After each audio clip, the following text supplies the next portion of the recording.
네, 마지막 단어는 태양 복사 에너지에 관한, 그러니까 태양 에너지와 미래 에너지에 관한 단원인데요. 그 중에 이제 태양 에너지에 관한 설명을 먼저 좀 드릴 거고요.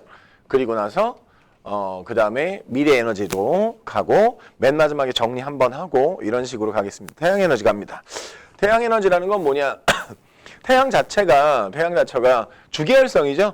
그러니까 주계열성인 태양에서는 뭐 통합과학 학생이면 다 알아야 되는 게 주계열성이란 말인데, 이 태양이라는 곳 안에서는 이제 안에 핵이 있고 그 바깥에 복사층과 대류층이 있어요.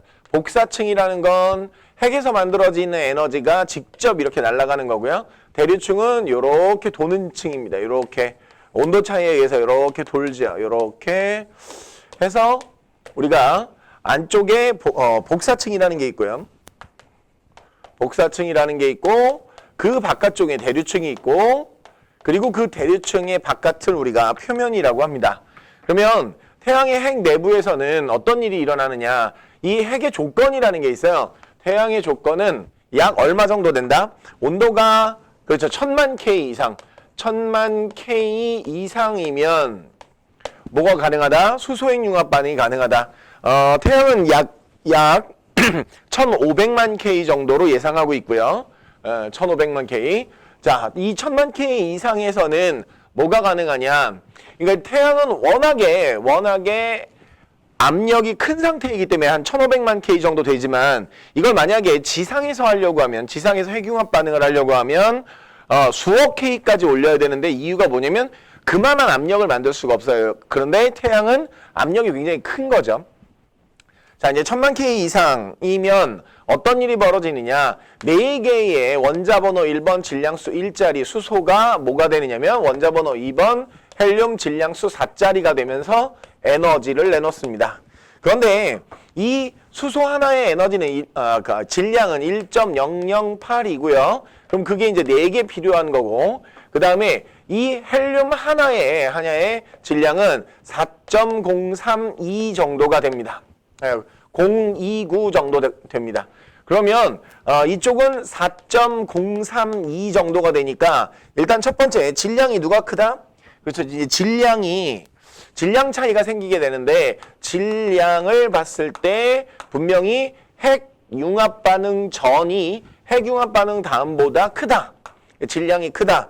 그러면 이게 어떤 일이 벌어지는 거냐면, 그래서 질량 결손이라는 게 벌어진다는 거예요. 그러면 그 질량 결손에 해당하는 만큼의 뭐가 나오느냐면 에너지가 나온다.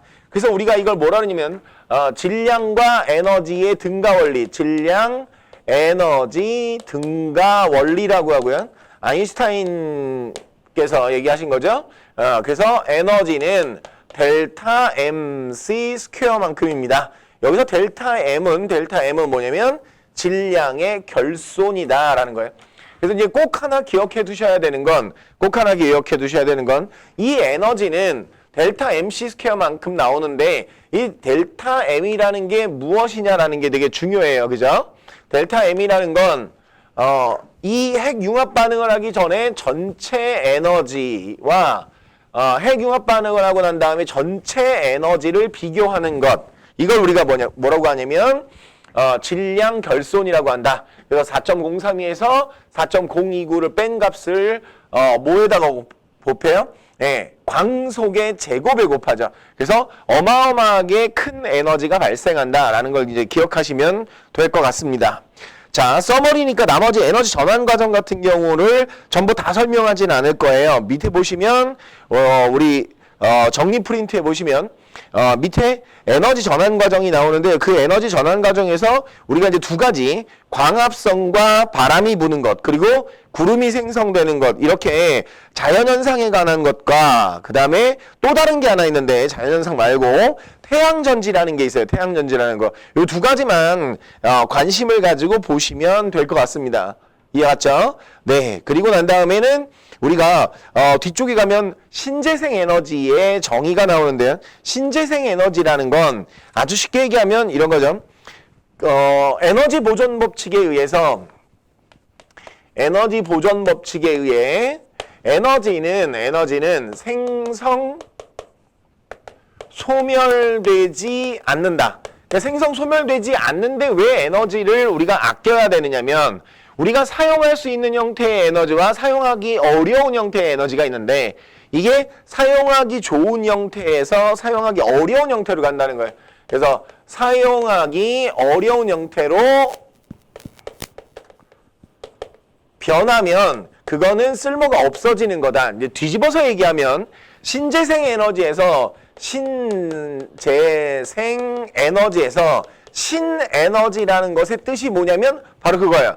사용하기 어려웠어요. 또는 우리가 그 에너지를 사용하면 좋겠다라고 생각했는데 효율이 너무 낮아서 쓰지 않았어요. 그런데 그것들을 지금 쓰고 있는 것들이 있거든요. 그것들을 우리가 뭐라 하냐면 신에너지 이렇게 얘기하고요. 재생에너지라는 건 계속해서 반복적으로 발생할 수 있는 거, 연속적으로 연속성 있게 지속적으로 발전할 수 있는 거, 그걸 우리가 뭐라 그러냐면 재생에너지다 이렇게 얘기합니다. 이해가셨나요? 네. 그래서 여기서 우리가 발전 방식에 대한 굉장히 많은 것들을 배우는데요. 그 발전 방식에 관한 굉장히 많은 것들은 좀 이따가 그 정리표를 가지고 정리를 하시는 걸로 하고요. 그 다음에 우리가 마지막으로 또 정리해야 될 게 하나 있는데 연료전지입니다. 연료전지까지만 정리하고 이제 정리표를 가지고 쭉 한번 설명을 해드리도록 하겠습니다. 자, 광전지하고 광전지하고 연료전지죠. 첫 번째 광전지로 가봅니다. 그래서 태양전지라고 하죠. 태양전지는 어떤 것이냐? 우리가 PN 접합 다이오드라고 합니다. N형 반도체와 P형 반도체를 뭐 해놓는다고요? 접해놓는다 이거죠. PN 접합 다이오드를 회로를 이렇게 연결해서 여기 이제 전구가 이렇게 있으면 전구에 불이 반짝반짝반짝 들어오길 바라는 거죠. 자, 요렇게. 그런데 이때 우리가 태양의 빛 에너지를 N형 반도체에 쏴주면 N형 반도체의 자유전자가 이렇게 튀어나가요. 이걸 우리가 뭐라고 그러냐면 광전 효과다 이렇게 얘기해요. 뭐라고 그런다고요? 광전 효과다 이렇게 얘기죠. 광전 효과를 가지고 얘가 전자가 튀어나갔습니다. 그러면 전자가 튀어나가면 어떻게 되냐면 이렇게 한 바퀴 돌게 된다면 그래서 나중에 빠져나갔던 N형 반도체에까지 돌아오면 이게 전류가 흐른 거예요. 결국. 그죠? 그런데 전자는 마이너스 전하를 띠고 있으니까 결국 전류의 방향은 P형 반도체에서 N형 반도체 쪽으로 전류가 흐른 거죠. 그래서 전류의 방향은 P형 반도체에서 N형 반도체로가 되는 거고요. 되셨나요? 오케이. 전자의 이동 방향은 회로에서 N형 반도체에서 P형 반도체로 도는 것 이렇게 되고요. 딱 한 가지 괴로운 게 하나 있는데 그게 뭐였냐면 그런데 딱 뭐를 설명하라고 하냐면 PN 접합면에서 여기를 이제 PN 접합면이라고 하죠. PN 접합면에서 전자의 이동 방향은 자, 한 바퀴 돌아온 광전 효과를 통해서 나갔던 전자가 한 바퀴 돌아온 다음에 이동 방향은 P형으로 돌아왔기 때문에 P형까지 왔기 때문에 얘가 어디로 가야 된다고요? N형 반도체 쪽으로 가야 돼요. 그러면 이 전자의 이동 방향과 양공의 이동 방향은 반대라는 거 기억해 주셔야 된다 그랬어요. 기억나시죠? 네. 요렇게 태양전지에서는 뭐가 되게 중요하냐면 전자의 이동 방향, 전류의 이동 방향 이 말이 되게 중요해요. 아시겠죠? 네. 그걸 잘 기억해 두시고 마지막으로 정리 한번 해주시고요. 그리고 만약에 모르는 게 있으면 저한테 꼭 질문하셔야 돼요. 이게 안 나올 거라고 예상하기는 좀 어렵습니다. 아시겠죠? 자, 그 다음으로 이제 또 보셔야 될 건 연료전지예요. 자, 연료전지. 그럼 이 연료전지라는 건 뭐냐? 이제 보통 수소산소 연료전지라고 하죠. 수소와 산소를 이용한 연료전지. 그래서 수소산소 연료전지는 우리가 이제 요렇게 전해질 수용액이 있는 곳을 그리고 자, 여기에다가 어떻게 하느냐면 자, 요렇게 전선을 연결해서 여기다 전구를 놔두면 이 전구에 불이 반짝반짝 들어왔으면 좋겠다. 뭐 이런 얘기죠. 자, 이제 갑니다. 그러면 이런 거예요. 만약에 어떤 게 주어질지는 모르지만 만약에 전류의 방향이 주어지거나 또는 플러스 극, 마이너스 극 먼저 주어졌을 경우를 생각해 볼게요. 우리가 평상시 배우던 거하고 다르게. 자, 이쪽에 오른쪽을 플러스 극이라고 하고요. 왼쪽을 마이너스 극이라고 하겠습니다. 그러면 어떤 일이 벌어져야 되는 거냐면 플러스 극에서 이렇게 전류가 마이너스 극 쪽으로 흐르는 거죠. 이해하셨나요? 그러려면 어떻게 된다 그러냐면 전자가 마이너스 극에서 출발해서 플러스 극 쪽으로 가야 돼요. 이해가셨나요? 오케이. 자, 이제 갑니다. 그러면 우리가 넣어주는 물질이 뭐냐면 산소와 수소예요. 그죠? 산소와 수소. 그러게 만약에 이렇게 넣었다고 칩시다. 그러면 전소는 전자를 잃고 여기서 이온이 돼야 돼요. 그런데 산소가 전자를 잃을 거냐, 수소가 전자를 잃을 거냐죠. 예, 수소가 훨씬 전자를 잘 잃습니다. 그래서 여러분들 H+는 봤지만 O+ 이런 거 본 적 있나요? 없죠. 네, 거기서부터 이제 힌트예요. 그러니까 원리적으로 어떻게 해야 되는 거냐면 누가 들어가야 된다고요? 네, 수소가 들어가야죠. 이쪽에 수소가 들어가서 무엇이 된다고요? H+가 됩니다. H+. 수소 이온이 되면서 뭘 내놔요? 전자를 내놔야죠. 되셨나요? 전자를 내놔야 돼요. 그러면 이 H+는 어디로 움직이게 되느냐? 여기다가 뭘 해놨기 때문에 전해질 수용액을 채워놨기 때문에 이 전해질 수용액을 따라 우리 플러스 극으로 이동하게 됩니다라는 거죠. 그러면 이 수소가 전자를 내놨기 때문에 이 전자는 플러스 극까지 오게 될 거고, 그러면 그 플러스 극에 왔을 때 누가 받아요? 그 플러스 극에 왔을 때 그렇죠. 산소가 받게 된다 이런 얘기죠. 산소가 그 전자를 받는다. 되셨나요? 그래서 전자를 받아서 환원이 일어나겠죠. 그럼 왼쪽은 산화고요. 오른쪽은 환원이 일어나는구나. 이런 얘기죠. 되셨나요? 그리고 난 다음에 여기서 이제 시험 문제 자주 출제가 되는 것들이 있는데요. 어떤 것들이냐면 그럼 산소가 들어가서 어떻게 한다고요? 산소가 들어가서 이 H+를 만나서 만들어지는 물질이 뭐냐? 물입니다. 이해하셨죠? 만들어지는 물질이 물이다. 그러면 이 연료전지에서 제일 중요한 건 그러면 이 연료전지의 물리적 또는 뭐 화학적 원리는 뭐냐? 그죠? 원리는 뭐냐? 당연히 어떤 원리겠어요? 당연히 산화환원 반응입니다. 그렇죠. 그래서 산화환원을 알려드린 거고요. 여기 단원이 산화환원이 아니기 때문에 산화환원이라는 말 자체가 그러니까 어느 쪽이 산화고 환원인지가 중요한 게 아니라 산화환원 반응을 이용해서 무엇으로 바꿨느냐가 되게 중요해요. 연료전지는 뭘 뭐로 바꾼 거죠? 화학 에너지를 뭐로 바꿨다고요? 전기 에너지로 바꿨습니다. 이런 얘기예요. 이해하셨죠? 그리고 또한 또 많이 나오는 얘기 중에 하나가 뭐냐? 그러면 산화환원 반응 중에 딱 떠오르는 게 뭐냐면 연소라는 반응이 있는데, 연소, 즉 수소가 산소를 만나서 타는 반응이 있는데 수소가 산소를 만나서 타는 반응은 아니에요. 아시겠죠? 수소가 산소를 만나서 연소되는 반응은 아니다라는 걸 꼭 기억하셔야 돼요. 네. 자, 그래서 여기까지 우리가 뒤쪽 파트에서 세 가지가 중요합니다. 뭐냐면 태양의 핵융합 반응, 두 번째 태양전지, 세 번째 연료전지. 여기 세 가지의 원리가 들어있는 파트가 있고요. 그리고 나머지 파트들은 전부 외워주는 파트라서 제가 올려드린 그 정리표로 한번 쭉 정리해 보도록 하겠습니다. 네, 표를 웬만큼 크게 그려서 안 될 것 같아서 두 번으로 나눠서 한번 보죠. 첫 번째, 맨 처음에 앞으로 가보겠습니다. 뭐가 나오냐면 발전 방식, 태양, 핵융합, 원자력, 수력, 화력, 열병합, 바이오, 태양광, 태양열까지. 이 보시면 이런 얘기예요. 발전 방식이 태양. 이거는 이제 그래서 에너지 또는 발전 방식이라고 써놓은 건데 태양은 어떻게 하는 게 아니냐면 저희가 하는 게 아니죠. 인간이. 태양은 어떤 원리냐? 수소핵 융합 반응. 네, 수소핵 융합 반응이죠. 수소핵 융합 반응.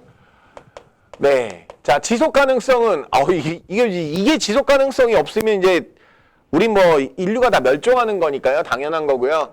그다음에 환경 오염이라든가 건설비 문제라든가 유지비, 뭐 건설 환경, 발전량 예측, 효율 이런 거 의미가 없어요. 왜냐면 이거 태양만 하는 거니까요. 그렇죠? 네, 그렇게 기억하시면 되겠습니다.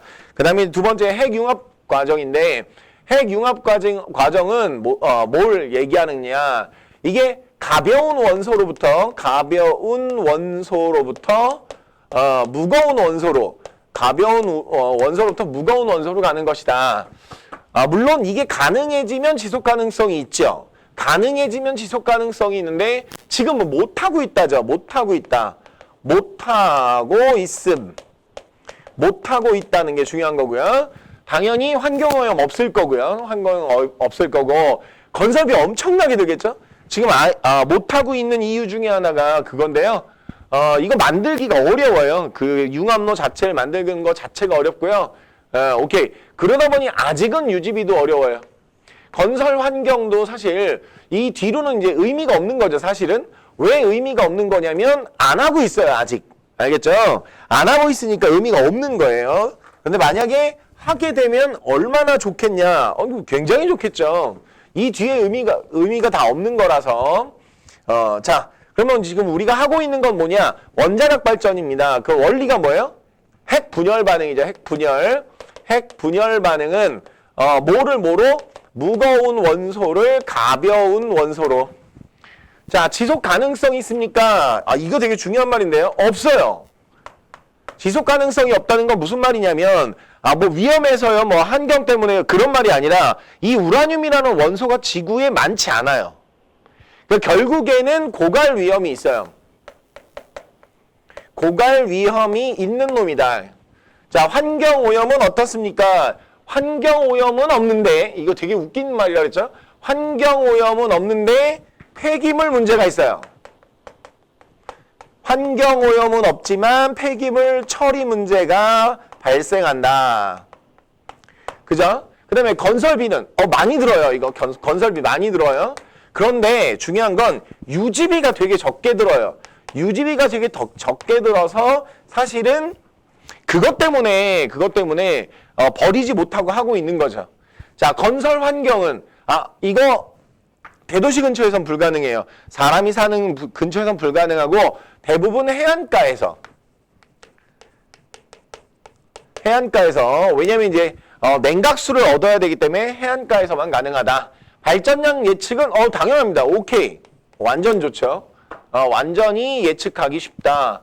자, 효율은 어떻습니까? 사실 또 이게 문제가 뭐냐면 효율도 좋아요. 그렇게 나쁘지는 않아요. 아시겠죠?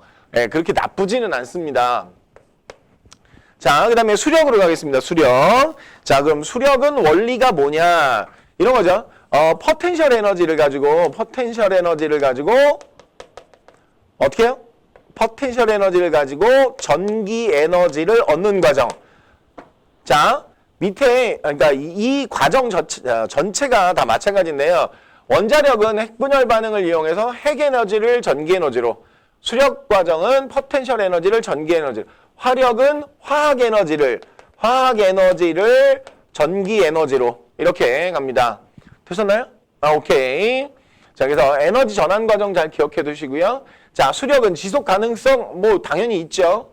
환경 오염 이게 환경 오염은 없으나 발전 과정에서의 환경 오염은 없으나 뭐가 있느냐면 생태계를 파괴합니다. 댐을 건설하면서 생태계 파괴 문제가 있어요.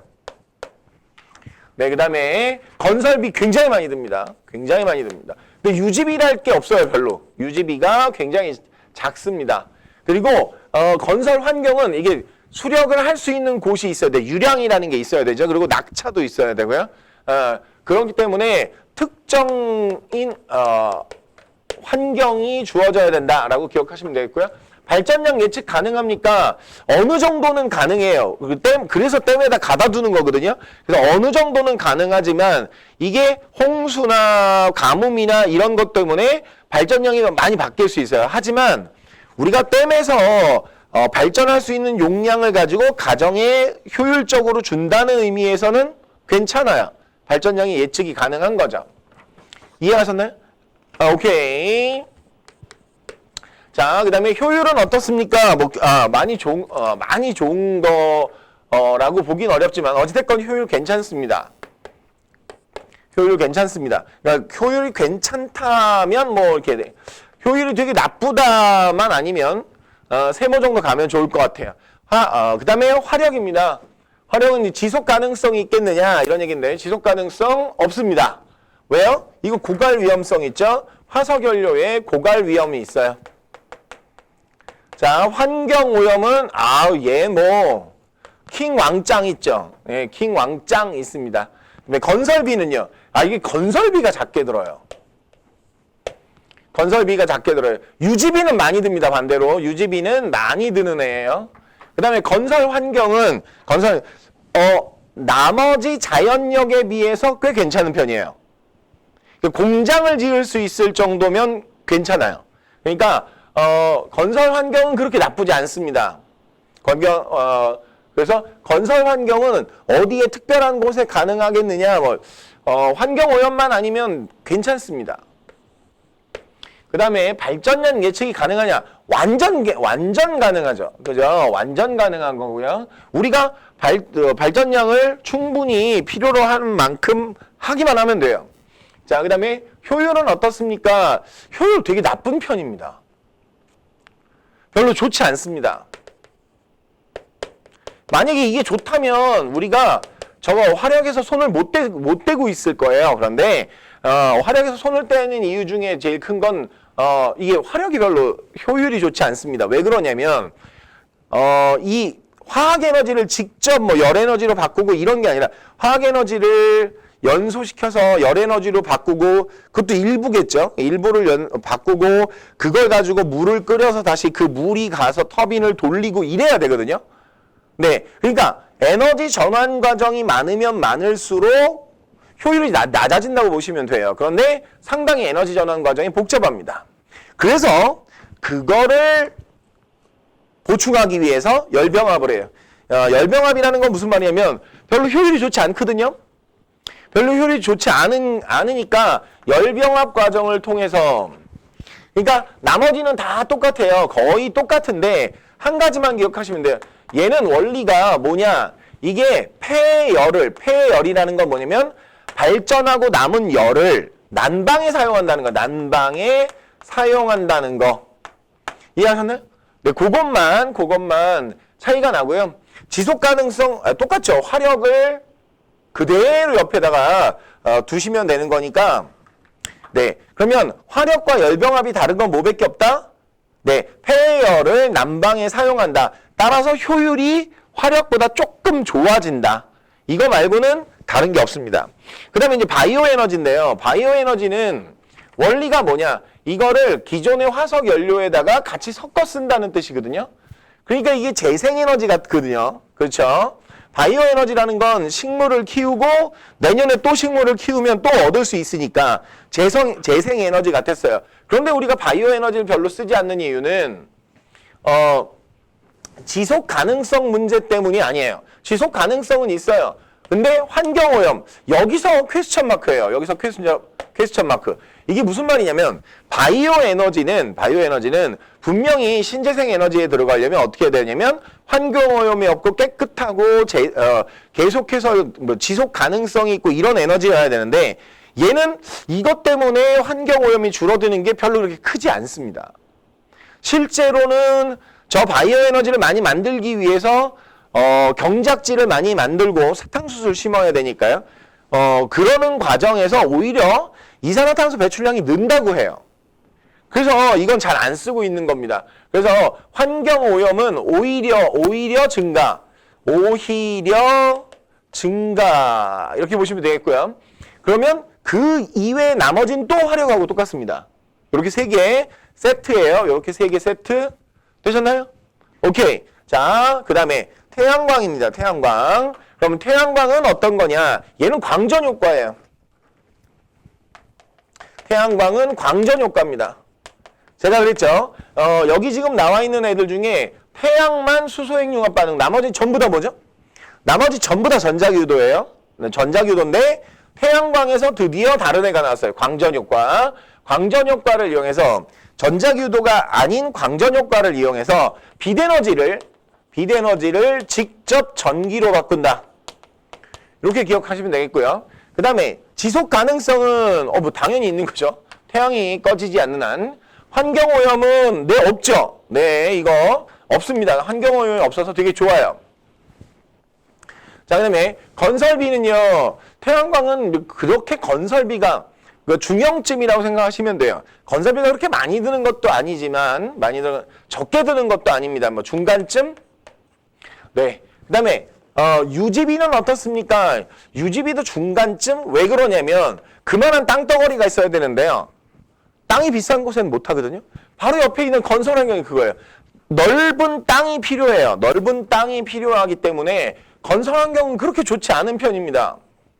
건설 환경은 그렇게 좋지 않은 편입니다. 그래도 어찌됐건 주택 지붕에다 하거나 이런 것들 때문에 이거는 애매하게 물어보기 어려워서요. 그렇게 잘 안 물어보지는 않습니다. 자, 발전량의 예측. 발전량의 예측은 불가능합니다. 자, 이제 지금부터 나오는 애들이 거의 대부분 불가능합니다. 즉, 이 자연력을 이용하는 경우는 발전량 예측이 가능한 경우가 거의 없다고 보시면 돼요. 그죠? 딱 머릿속에 떠오르는 거 하나 있죠? 뭐 하나는 있어요. 근데 조력 발전입니다. 조력은 12시간 50분마다 물 들어오고 나가고 물 들어오고 나가기 때문에 어느 정도의 발전량 예측은 가능해요. 그런데 그게 물이 들어오고 나가는 그 수심의 차이 있죠? 이게 또 매달 달라요. 그러니까 발전량 예측은 가능한데 그걸 통해서 완벽하게 뭔가를 만족시키거나 아니면 더 얻어내거나 이러기는 좀 어렵다고 보셔도 됩니다. 그 다음에 이제 효율은 어떠냐? 효율은 태양광은 굉장히 좋은 편입니다. 굉장히 좋은 편이기 때문에 연료전지와 마찬가지로. 왜냐면 이거 제가 그랬죠. 에너지 전환 과정이 간단하잖아요. 빛을 바로 전기로. 네, 이런 경우는 굉장히 에너지 효율이 좋다고 보셔야 됩니다. 아시겠죠? 그러면 옛날에 했던 태양열하고는 또 뭐가 다르냐? 옛날에 했던 태양열은요. 광전 효과가 아니다라는 거예요. 광전 효과가 아니다라는 게 되게 중요해요. 태양열은 광전 효과가 아니다. 카메라가 저걸 왜 잘 안 따라다니까요? 자, 태양열 광전 효과가 아니다. 뭐야? 전자기유도다.